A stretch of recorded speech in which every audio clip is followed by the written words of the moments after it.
जय सीताराम, जय हनुमान, जय बागेश्वर धाम सरकार। नमस्कार, आपका स्वागत है दोस्तों प्राचीन ज्ञान यूट्यूब चैनल पर। मित्रों, आजकल बहुत से लोग अपनी जिंदगी को बर्बाद कर रहे हैं क्योंकि कुछ लोग दान करते समय ऐसी चीजें देते हैं जो दान नहीं करना चाहिए। श्री कृष्ण ने कहा कि जो भी व्यक्ति इन 3 चीजों में से किसी को देता है वह अपने आप को बर्बाद कर रहा है और अपना भाग्य अपने आप खराब कर रहा है। अगर आप भी इन 3 चीजों में से किसी को दूसरे की भलाई के लिए देता है तो वह अपना भाग्य स्वयं खराब करता है। और दोस्तों, गुरु जी ने एक उपाय भी बताया है। कई लोग अपने घर में 100% विश्वास के साथ उनके बताए गए रास्ते पर चलते हैं और घर की दिशा और दशा दोनों ही बदल देते हैं। आजकल इंसान ही अपने पैरों पर कुल्हाड़ी मारने लगा है। अर्थात कहने का मतलब यह है कि खुद ही गलती करता है, फिर कहता है, हे भगवान, तुमने मेरे साथ ऐसा क्यों किया, और भगवान को दोष देने लगता है। और आप भी ये गलती अपने घर में कर रहे होंगे। अभी आपके घर में नेगेटिव ऊर्जा का आना शुरू हो गया होगा, और जब हम इस तरह के काम करते हैं घर में तो घर की दशा और दिशा दोनों ही बिगड़ जाती है। दोस्तों, भूल कर भी इन 3 चीजों को किसी को भी ना दें, नहीं तो आपको सड़क पर आने में कुछ वक्त लगेगा। भगवान श्री कृष्ण के अनुसार मनुष्य को अपने घर की चीजें भूल से भी दूसरों को कभी भी दान अथवा भेंट में नहीं देनी चाहिए। इन चीजों के साथ ही घर से लक्ष्मी भी चली जाती है। हमें बचपन से ही सिखाया जाता है कि दूसरों की मदद करने से, दूसरों को दान देने से मनुष्य को पुण्य मिलता है। भगवान श्री कृष्ण के अनुसार जो मनुष्य अच्छे कर्म करते हैं उन्हें उसका अच्छा फल नहीं मिलता है, परंतु कुछ चीजें ऐसी होती हैं जो आपको भूल से भी दूसरों को नहीं देनी चाहिए, क्योंकि ये चीजें अगर आप दूसरों को देते हैं तो इन चीजों के साथ आपके घर की सुख समृद्धि भी चली जाती है, क्योंकि इन्हीं चीजों के साथ आपके घर की शांति, सुख, समृद्धि जुड़ी हुई होती है। अगर ये चीजें आप दूसरों को दे देते हैं तो आपको दरिद्रता का सामना करना पड़ सकता है। कई लोग कहते हैं, यह हमारा घर वास्तुशास्त्र के अनुसार चलना चाहिए। अगर जो व्यक्ति वास्तुशास्त्र के अनुसार नहीं चलता है तो उसके घर में बर्बादी के लक्षण दिखने लग जाते हैं। आपको बर्बाद नहीं होना है, आपके घर को उन्नति की ओर ले जाना है। आपके घर में रहने वाले हर सदस्य ठीक रहे। रसोई घर में यह गलती मत करना कभी। और ईश्वर कहते हैं कि जो भी व्यक्ति अच्छे तरीके से पूजा पाठ करता है उसे मैं स्वीकार करता हूं, उसकी हर मनोकामना को पूरा करता हो। वीडियो में आगे बढ़ने से पहले अभी ही वीडियो को लाइक करें और नीचे कमेंट बॉक्स में लिखें सच्चे दिल से जय सीताराम, जय बागेश्वर धाम सरकार। दोस्तों, विष्णु पुराण में इन चीजों का उल्लेख किया गया है। इन चीजों का संबंध मां लक्ष्मी से माना जाता है और हम सभी जानते हैं कि मां लक्ष्मी का हमारे जीवन में कितना अधिक महत्व है। जिसे घर पर मां लक्ष्मी की कृपा होती है वहां पर सदैव धन, वैभव, सुख, शांति का आगमन होता है। अगर महालक्ष्मी किसी कारणवश रुष्ट हो जाती है तो घर से सुख, संपत्ति और वैभव भी नष्ट हो जाता है। इसीलिए आप यह ध्यान में रखें कि अपने घर में मौजूद ऐसी चीज है जिनका संबंध मां लक्ष्मी से है, दूसरों को कभी उधार ना दें। जो भी व्यक्ति आज इन 3 चीजों को अच्छी तरीके से जान लेगा तो वह व्यक्ति किसी को भी नहीं देगा और उसके घर में सुख शांति रहेगी। आज दोस्तों, कुछ भी हो जाए, आप इन 3 चीजों के बारे में जानकर ही जाना है।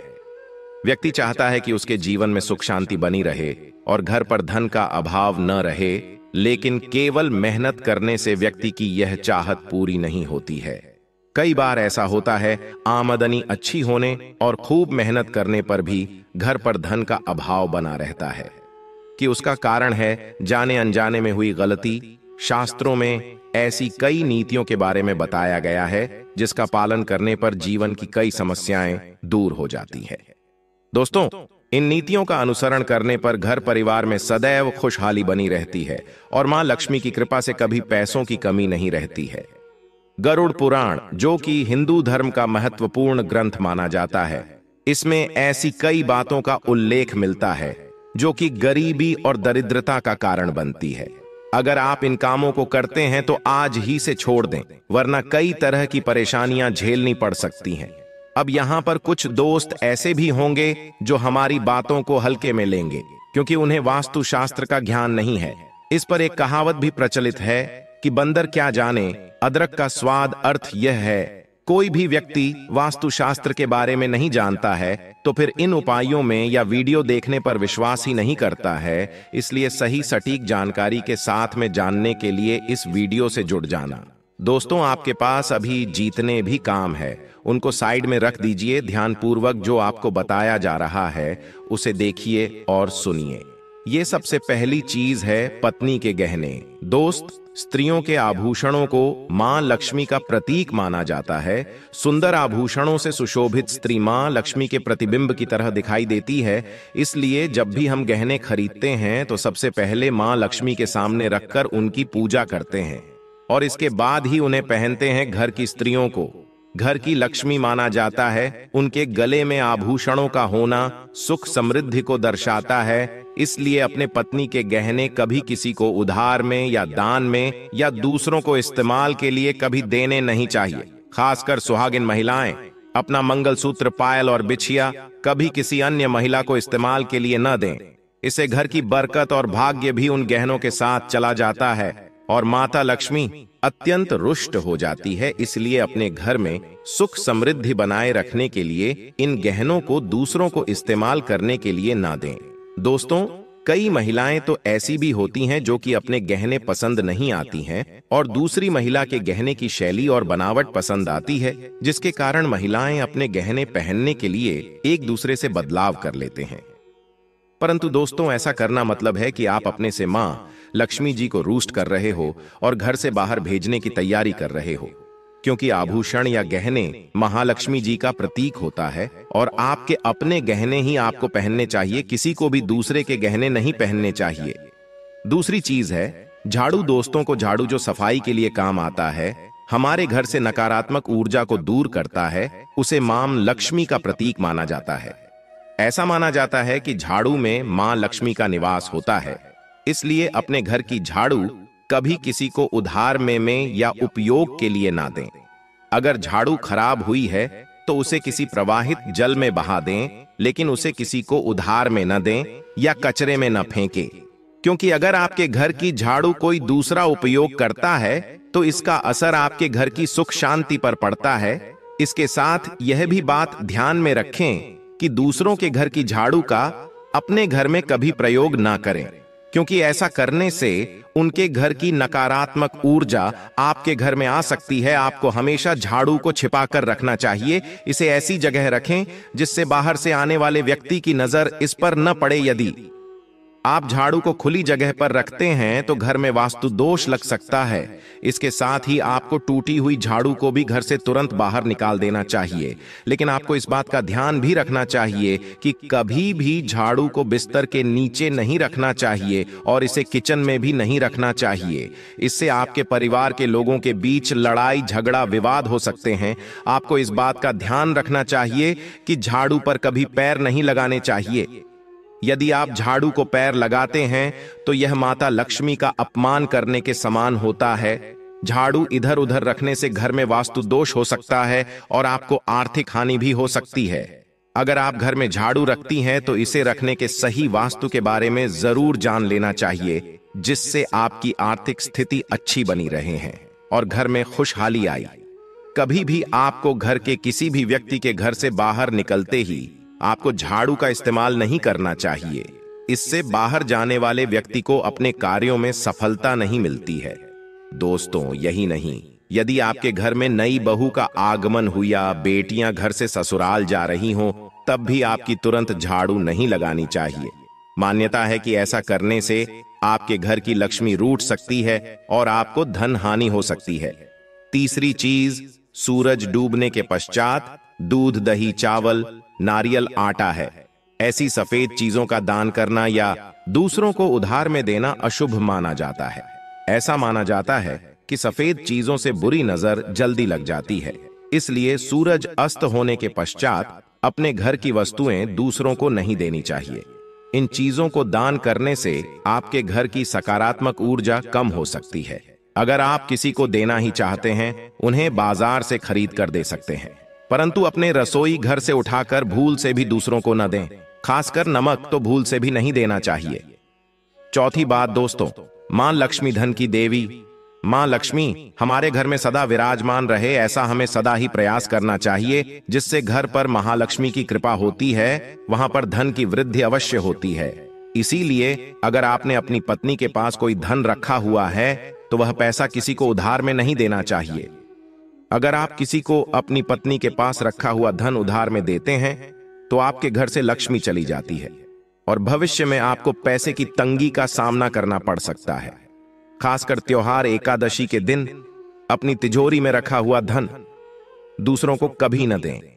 दोस्तों, महालक्ष्मी वैभव प्रदान कराने वाली, सौभाग्य देने वाली, ममता की मूरत है, साथ ही वह अन्नपूर्णा भी है। इसलिए हम अन्न ग्रहण करने से पहले मां अन्नपूर्णा को धन्यवाद अवश्य करते हैं। रसोई घर की शुद्धता और संपन्नता उतनी ही आवश्यक है जितनी धन की। दोस्तों, रसोई घर का चकला बेलन और तवा, जी हाँ, आपने रसोई घर का चकला बेलन और तवा दूसरों को कभी इस्तेमाल के लिए या उधार में नहीं देना चाहिए। ये चीजें दूसरों को देने से आपका भाग्य भी उन्हीं के साथ चला जाता है। मां लक्ष्मी को अत्यंत प्रिय है, इसलिए ऐसा कभी न करें। अपने घर का चकला बेलन या तवा दूसरों के उपयोग के लिए कभी न दें, नहीं तो आपके घर में दुर्भाग्य का वास हो सकता है। दोस्तों, छठवीं चीज है नुकीली वस्तु, जैसे चाकू, कैंची तथा धारदार चीज भी कभी दान में नहीं देना चाहिए। ज्योतिष विद्या में ऐसा करना नुकसानदायक बताया गया है। माना जाता है कि नुकीली वस्तु का दान करने से परिवार की सुख शांति भंग होती है। इसके अलावा घर के सदस्यों के बीच तनाव बढ़ने के साथ और रिश्ते खराब होने की भी आशंका रहती है। कई बार लोग अन्य चीजों के साथ स्टील के बर्तन भी दान में देते हैं, लेकिन ज्योतिष शास्त्र के अनुसार स्टील के बर्तनों का दान करना हमारे घर के लिए अशुभ हो सकता है। धार्मिक मान्यताओं के अनुसार स्टील के बर्तन दान करने से परिवार की सुख शांति भंग होती है और झगड़े आते हैं। इसकी वजह से घर में आर्थिक तंगी बनी रहती है। अब दोस्तों, बात कर लेते हैं कि उपहार और भेंट में कौन सी वस्तुएं कभी नहीं देनी चाहिए। अक्सर लोग जल्दबाजी में अपने पास पेन रखना भूल जाते हैं। जब उन्हें जरूरत पड़ती है तो वह दूसरों से पेन मांगते हैं। कई बार पेन मांगने के बाद लोग उसे वापस करना भूल जाते हैं, मगर वास्तुशास्त्र के मुताबिक यह गलत है। अगर आपने किसी से पेन लिया है या फिर दिया है तो उसे वापस दें और लें। दरअसल शास्त्रों के अनुसार यमलोक में चित्रगुप्त ही सभी के अच्छे बुरे कर्मों का लेखा जोखा रखते हैं। चित्रगुप्त के पास हर मनुष्य के कर्मों से जुड़ी एक किताब होती है और कलम होता है। वह उस किताब पर कलम से व्यक्ति के हर अच्छे बुरे कर्मों का हिसाब रखते हैं। इसलिए कलम को शास्त्रों में बहुत महत्व दिया जाता है। गुरुजी कहते हैं, आपकी कलम आपके अच्छे बुरे कर्मों का हिसाब रखती है। इसे किसी और को भूल से भी दान न करें, न ही किसी और की कलम को अपने पास रखें। ऐसा करने से आपके भाग्य में जो भी अच्छा बुरा लिखा है वह किसी और को प्राप्त हो जाता है। और बालों के साथ श्रृंगार का सामान और कंघा कभी किसी से न तो शेयर करना चाहिए और न ही किसी को उधार देना चाहिए। ऐसा करने से आपकी किस्मत पर असर पड़ता। गुरुजी जी कहते हैं, बालों को संवारने वाली कंघी का दान या फिर किसी को उधार देने से आप अपनी किस्मत भी उन्हें दान कर देते हैं। किसी से कंघी उधार लें भी नहीं, क्योंकि कंघी के साथ उस व्यक्ति की किस्मत में लिखा अच्छा या बुरा भी आपके साथ ही आ जाता है। दोस्तों, घड़ी को भी वास्तुशास्त्र में बहुत महत्व दिया गया है। घड़ी को व्यक्ति के अच्छे और बुरे वक्त से जोड़कर देखा जाता है। गुरुजी जी कहते हैं, कभी भी जो घड़ी आप इस्तेमाल कर रहे हैं वह किसी को पहनने को न दें और न ही आप किसी और से घड़ी पहनने के लिए लें। यदि आप ऐसा करते हैं तो इसका सीधा असर आपकी प्रोफेशनल लाइफ पर पड़ता है। दोस्तों, आज के वीडियो में बस इतना ही। अगर आप इस वीडियो में अंत तक जुड़े हुए हो तो एक बार सच्चे दिल से कमेंट बॉक्स में जय सीताराम, जय बागेश्वर धाम अवश्य दिखे। धन्यवाद।